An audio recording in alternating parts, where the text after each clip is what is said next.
karena duriya Nabi. Yang haram itu dihalalkan, bahkan dianjurkan oleh mereka. Para mukibin ini hukumnya apa? Oh, karena kan mereka adalah duriya. Jadi mungkin sesuatu yang haram itu akan dihalalkan. Baik teman-teman, sebenarnya malu menceritakan ini. Tapi ini min babit tawasi bil haq wa tawasi bis sabr. Baik, ini masih seputar hurufat Ba'alawi. Di buku kami yang kedua, Israiliyat Yahudi versus hurufat Ba'alawi. Pada bab keempat, merubah syariat. Kenapa kok merubah syariat? Yang haram itu dihalalkan, bahkan dianjurkan oleh mereka. Di sini nomor 1 dalam kitab yang judulnya Kunuz. Kunuz itu gudang as-sa'adah, gudang-gudang kebahagiaan. Jadi dalam kitab tersebut pada halaman 237, Habib Ahmad bin Ali Al-Habsyi meremas-remas payudara seorang wanita di jalan. Jadi kalau ini ditanyakan kepada orang-orang baik yang santri atau yang bahkan tidak tahu apa-apa, hukumnya pasti tidak boleh, haram. Wa dzakaru annal Habib Ahmad al-Madhkur, Ahmad al-Habsyi ini, kana idza ra'a imra'atan fit thariq qabasaha fi sadyiha wal hikmatu fi dzalik annahu yukhriju syahwataz zina minha, yang artinya mereka menyebut bahwa sesungguhnya Al-Habib Ahmad Al-Madhkur yang disebut, soalnya ceritanya dari atas banyak, kami ambil yang simple saja, ya. Karena idza ra'a, ketika dia melihat seorang wanita fitoriq, ini fitoriq, di jalan, okay. Apa qabasaha, ini apa, kalau jual pentol tedot-tedot gitu. Cek tero. Awas lo, jangan ditiru ini kaum santri.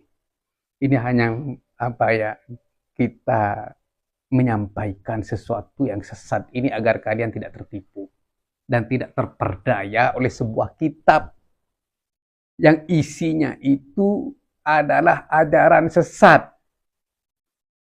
Kenapa sesat? Menghalalkan sesuatu yang haram, bahkan menganjurkan. Awas loh. Ini para santri-santri manapun, kalau baca kitab Kunuzus Sa'adah pada halaman 237, di situ menganjurkan meremas-remas buah dada seorang wanita. Nyemek-nyemek ini, nyemek-nyemek ini bahaya. Itu haram. Ya. Siapapun bilang itu pasti haram. Di sini dianjurkan. Kenapa katanya kok dianjurkan? Wa hikmatuhu, hikmahnya. Kenapa dia melakukan itu? Hikmahnya apa? Annahu, bahwa sesungguhnya perbuatan dia yang menyemek-nyemek payudara seorang wanita itu, katanya yukhriju, mengeluarkan perbuatan tersebut syahwataz zina, syahwatnya zina. Artinya orang wanita ketika dicemek-cemek payudaranya oleh Habib tersebut, maka dia akan tidak punya syahwat zina. Artinya kesimpulannya akan terhindar dari zina. Waliyadzubillah. Jadi kenapa saya bilang sesat? Karena ini diharamkan oleh syariat. Bahkan bukan hanya syariat Islam, yang manapun pasti mengharamkan kalau buah dadanya seorang wanita itu dicemek-cemek di jalan. Tidak punya muruah. Dan ini akan merusak akhlak dan moral anak-anak bangsa, generasi-generasi kita semua. Alangkah bahayanya kitab ini kalau nanti sampai ke tangan para santri yang bisa membaca tulisan Arab dan bisa mengartikan. Karena di sini ada anjurannya. Wa hikmatuhu. Jadi kenapa saya terus menyuarakan ini? Takut kalau ini tidak disuarakan, kalau ini tidak disampaikan. Nanti kitab ini sampai ke tangan-tangan para santri yang bisa membaca tulisan Arab, yang bisa membaca kitab dan mengartikannya. Nanti takut dikira ini adalah bagian dari syariat Islam. Hasya wa kalla, itu bukan bagian dari syariat Islam. Tapi itu adalah bagian dari dakwah batiniyah yang menghalalkan sesuatu yang diharamkan oleh Allah Subhanahu wa taala. Sesuatu yang dilarang oleh baginda Nabi besar Muhammad sallallahu alaihi wasallam, sesuatu yang dilarang oleh syariat Islam.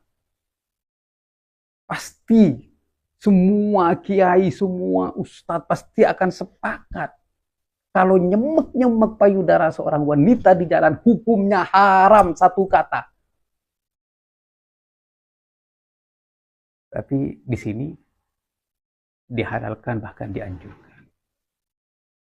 Oleh karena itu, para santri dimanapun Anda berada, hati-hatilah dengan kitab yang bernama Kunuzus Sa'adah.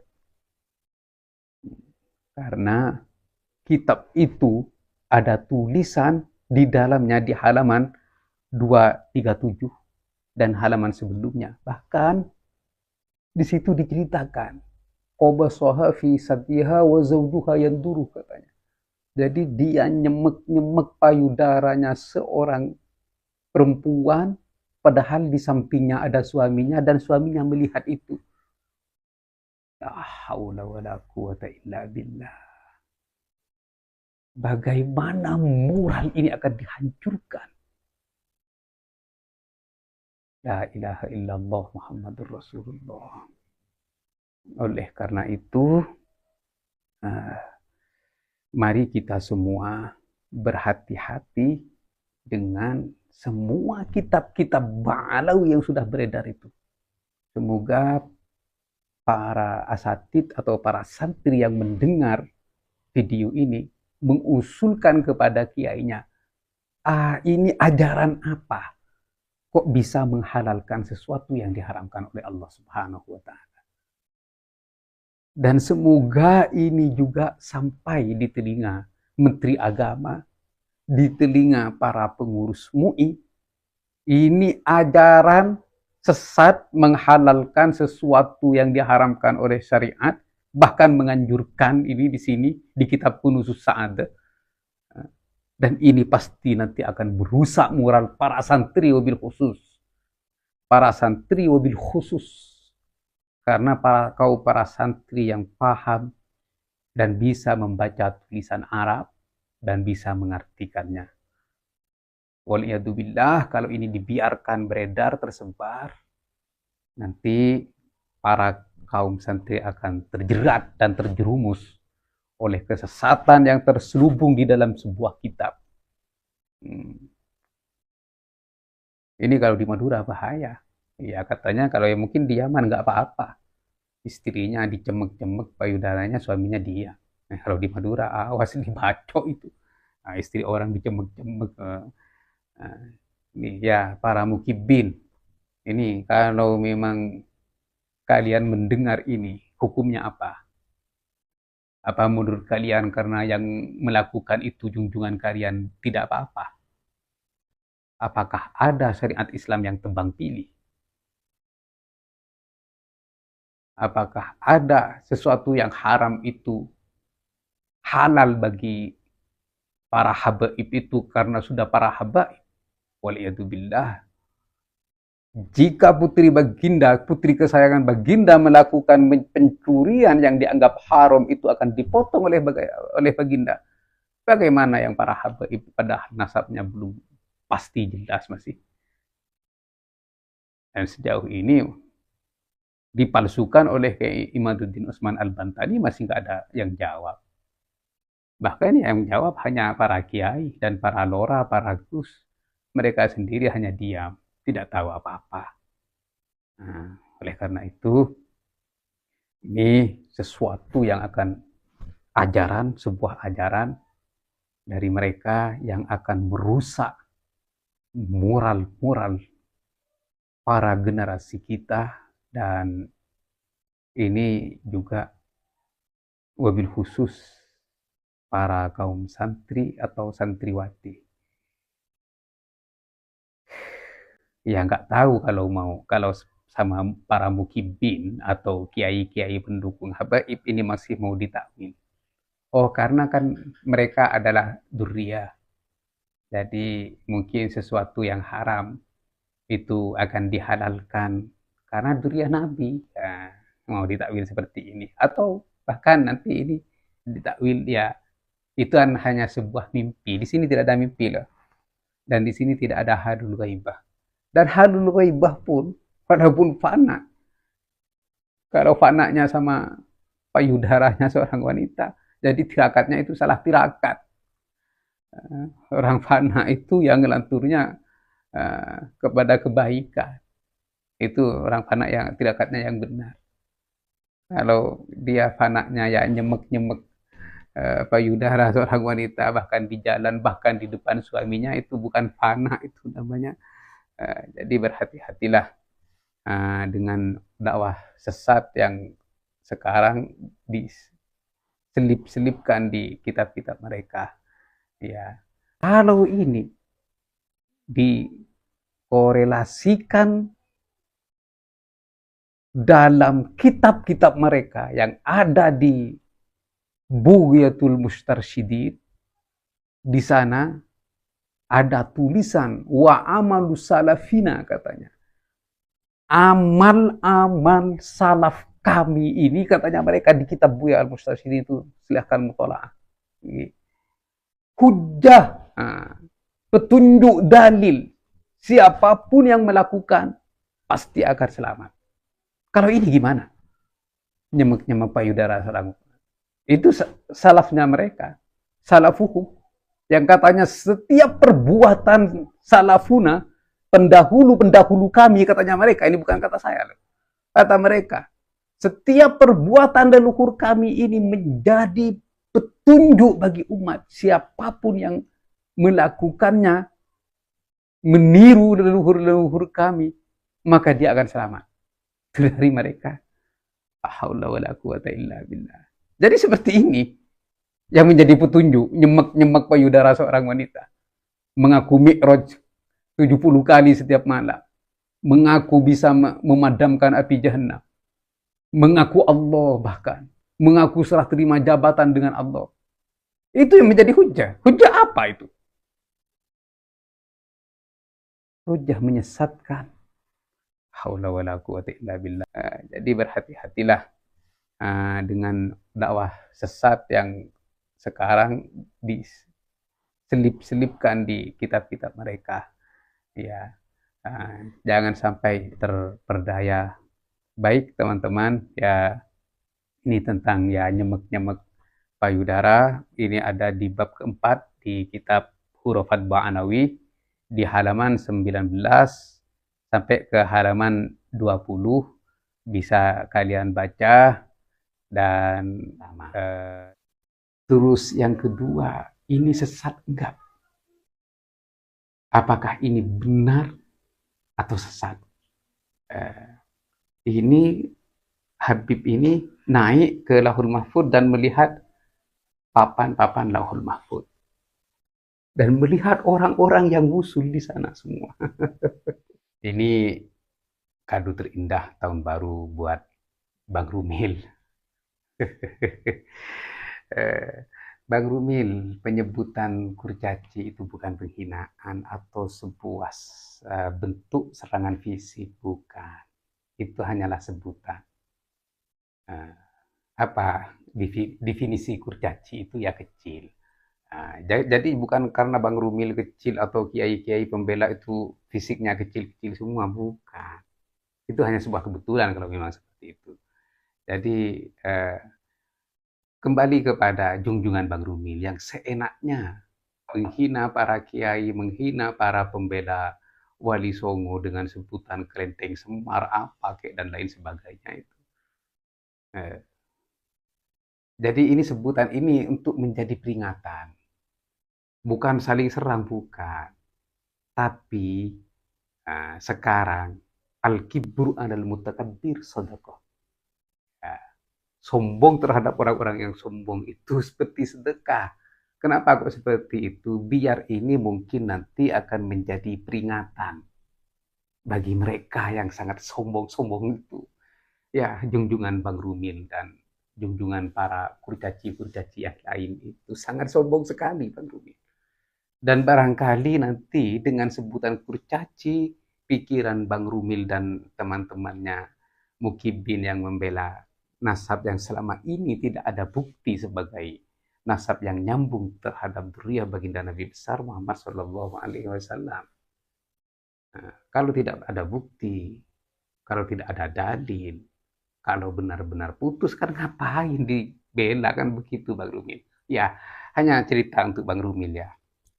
Kemarin di hall-nya Syed Abbas di Gondang Legi Malang, di Putat Lor, ya saya bertemu dengan teman sekantornya Bang Rumil dulu. Orangnya kecil tapi cerdas. Dia itu hebat, Bang Rumil. Dia temannya jenengan. Sama hebat. Sama seperti jenengan juga hebat. Tapi kan sayang jenengan salah salah memilih jalan. Dia itu hebat ya. Jadi dia menyampaikan saya masih junior saya di Mekah. Bahkan uh, salah satu yang saya berangkatkan prosesnya ke Mekah dulu. Jadi dia itu bilang, saya mengikuti, katanya dia ke saya. Dia bilang, saya mengikuti channel YouTube jenengan dan apa yang jenengan sampaikan. Dan juga saya mengikuti eh, medianya Rumil. Jadi begini akhi katanya, saya juga mendukung Rumil ya, mendukung jenengan. Tapi yang saya dukung ialah sesuatu yang bisa saya ambil faedah untuk menambah pengetahuan saya, katanya dia. Bukan saya mendukung fisiknya jenengan dan Rumil, tidak. Saya mendukung apa yang jenengan sampaikan itu menjadi tambahan faedah bagi saya, dan juga apa yang disampaikan Rumil itu menjadi tambahan faedah bagi saya itu dukung. Cerdas dia itu, hebat. Oke. Nah, terus lanjutkan katanya. Ya saya ke Rumil terus lanjutkan. Tapi katanya permintaan saya yang ilmiah. Yang ilmiah. Nah, kalau tidak ilmiah jangan. Nanti itu akan menurunkan kredibilitas dengan. Nah, tapi sepanjang ini yang saya lihat katanya dia, yang saya tonton apa yang dengan sampaikan itu masih terus ilmiah dan kembangkan dan terus kembangkan. Begitu Bang. Hebat dia itu. Ya. Junior di bawah saya jauh tinggi, tapi orangnya hebat. Juga santri saran. Hebat. Okay. Jadi ayo kita terus diskusi secara ilmiah, Bang. Minta abaikanlah kurcaci itu. Kalau kurcaci itu dipaksakan ilmiah ya ilmiah. Okay. Karena apa? Sesuai dalil yang tadi, al-kibru al-mutakabbir sadaqah ya. Semoga kan apa ya? Uh, karena mereka dulu yang mengawali sombong ya, kita juga hadapi dengan sombong-sombong dikit lah, walaupun nggak sombong-sombong amat seperti mereka. Mungkin nanti ini akan menjadi peringatan kepada mereka agar tidak sombong lagi kepada kita pribumi ini. Ya, kan harusnya sadar dong. Kesini numpang, alhamdulillah, disambut, dihormat, dihargai, kok malah akhirnya semakin menjadi-jadi lah. Iya, semakin sombong, semakin ini. Ya, akhirnya ada teguran dari Gusti Allah Subhanahu wa taala melalui lisan ke Haji Imaduddin Utsman Al-Bantani karena semakin sombong. Nah, jadi Allah tidak suka kepada orang yang sombong. Ya, al kibru ridai wal azamatu izari faman naza'ahu inni alqaitu nari al hadis atau kama qala Rasulullah sallallahu alaihi wasallam, hadis qudsi. Ya, jadi kesombongan, keangkuhan itu hanya milik Allah. Siapapun yang mengambil dari Allah maka akan dijebloskan oleh Allah Subhanahu wa taala kepada nerakanya. Iya. Baik, Bang Rumil, semoga kita terus diskusi dengan jenengan secara ilmiah, dan ayo kita tampilkan kepada masyarakat apa yang kita tahu dalam polemik nasab ini dan juga dalam hurufat-hurufatnya, Bang Rumil.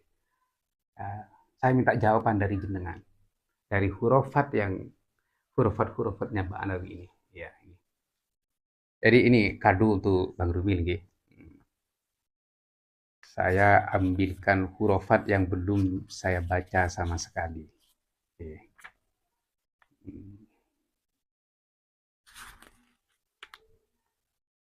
Ini kado khusus jenengan, Bang Rumil. Oke. Nah, ini baik. Di halaman ke-18, ini kado untuk Bang Rumil. Oke. Oke. Di halaman ke-18, nomor 4 dari bab 1. Nah, nomor 4 ini yang terakhir, Bang Rumil. Dari bab 1, wa qala qaddasa sirruh. Dan berkata, ini di dalam kitab Qurratun Nazir fi Manaqib Al-Habib Al-Kutub Muhammad bin Thohir bin Umar Al-Haddad pada halaman 294. Ini khusus jenengan, Bang Rumil. Lihat tasrif fil kaunain biizni rabbi. Lihat tasrif bagiku adalah kendali. Kendali fil kaunain. Langit dan bumi. Alam semesta lah. Biizni rabbi, dengan izin Allah. Ini benar apa tidak, Bang Rumil? Artinya bagiku adalah pengendalian atau pengaturan fil kaunain, di langit dan bumi. Urusan langit, urusan bumi katanya di bawah kendali dia. Siapa dia itu? Di sini dijuluki Al-Qutb, Habib Muhammad bin Thohir bin Umar Al-Haddad. Ini Bang Rumil, coba dikaji. Kalau jenengan mau, ya tak kirim ini. Kirim saya alamatnya, tak kirim kitabnya ini juga, biar jenengan menambah wawasan. Apa yang dia sampaikan? Wa qala qaddasa sirruh lagi. Atla'tu 'alal lauhil mahfud. Atla'tu, kami naik 'alal lauhil mahfud, atas lauhul mahfud. Subhanallah. Tidak ada yang bisa sampai ke sana, Bang Rumil, cuma dia. Wa ra'aitu diwanal wasilin. Wa ra'aitu, dan saya melihat apa? Diwanal wasilin, papan lauhul mahfud itu. Aku naik ke lauhul mahfud dan melihat catatan-catatan orang yang wusul kepada Allah. Iya. Wa ra'aitu diwanal wasilin wa araftu, dan saya tahu at-turuq, jalan-jalan allati biha yasilul ibad. Katanya dia, saya tahu jalan-jalannya para hamba Allah yang wusul kepada lauhul mahfud. Subhanallah. Hebat sekali dia.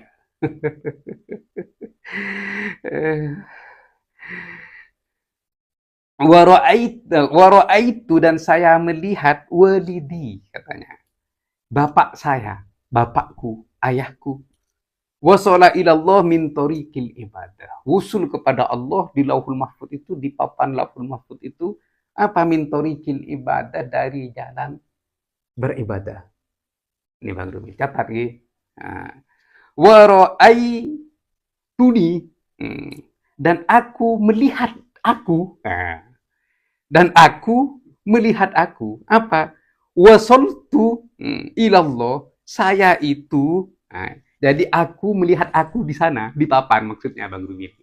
Aku melihat aku di papan lauhul mahfud itu, Wasaltu saya sampai ilallah kepada Allah min sittati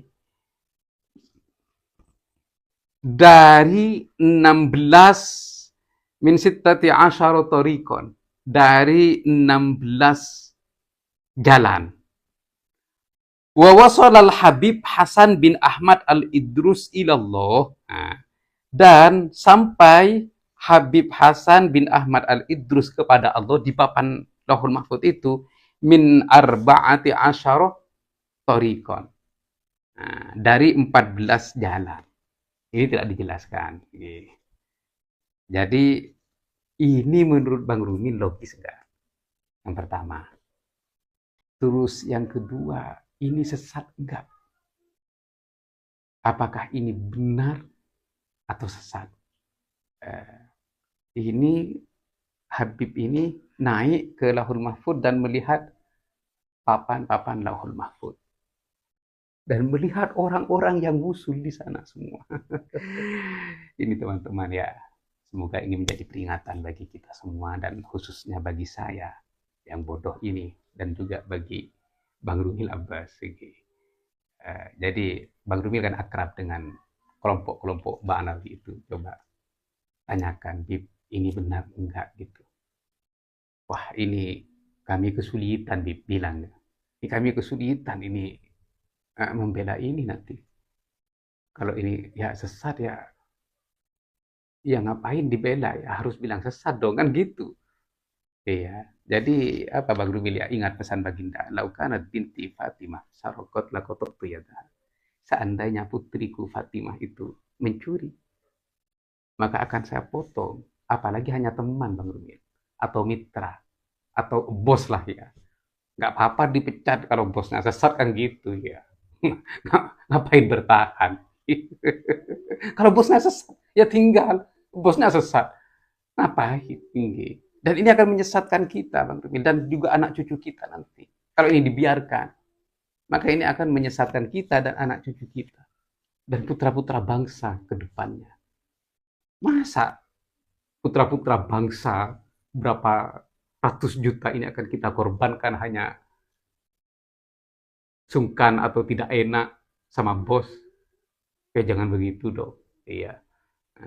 Oleh karena itu ini semoga sampai ini Bang Rumil kalau nggak punya bukunya kirim alamatnya, kirim ke admin. Ini ada nomornya di admin. Nanti saya perintahkan admin saya untuk mengirimkan ini kepada Bang Rumil sebagai kado tahun baru. Dan semoga ini menjadi tambahan ilmu yang bermanfaat bagi kita. Dan harapan saya, Menteri Agama dan MUI bertindak tegas untuk menarik kitab-kitab Ba'alawi yang mengandung ajaran sesat dari peredaran, dan semoga ini juga bisa memberi peringatan kepada kaum Ba'alawi, mereka itu menarik kitab-kitab yang sesat itu dari peredaran. Baik para mukibin ya, hububil khusus, ini bukan dalam keadaan benci atau kondisi benci, tidak. Tapi ini min babi at-tawasi bil haq wa at-tawasi bis sabr. Bagaimana yang disampaikan oleh Allah Subhanahu wa taala demi masa yang semua manusia itu akan berada dalam keadaan rugi. Ya, kecuali siapa? Kecuali yang saling wasiat dengan sesuatu yang hak dan saling wasiat dengan kesabaran. Jadi jangan dianggap saya ini pembenci Ba'alawi, tidak. Saya hanya benci terhadap ajaran-ajaran sesat mereka yang diselip-selipkan di kitab-kitab mereka yang berpotensi untuk menyesatkan, menjurumuskan manusia terhadap kesesatan dan kekufuran itu. Dan sampai saat ini mereka tidak mau bertabayyun, tidak mau berklarifikasi. Sampai saat ini tidak ada di antara mereka yang mau bertabayun. Nggih teman-teman, semoga apa yang saya sampaikan ini semoga menjadi tambahan ilmu bagi kita, dan semoga kita dan anak cucu kita terhindar dari dakwah sesat kaum Ba'alawi yang mengatasnamakan dzurriyyah baginda Nabi besar Muhammad sallallahu alaihi wasallam. Amin ya rabbal alamin. Baik, terima kasih. Wassalamualaikum warahmatullahi wabarakatuh.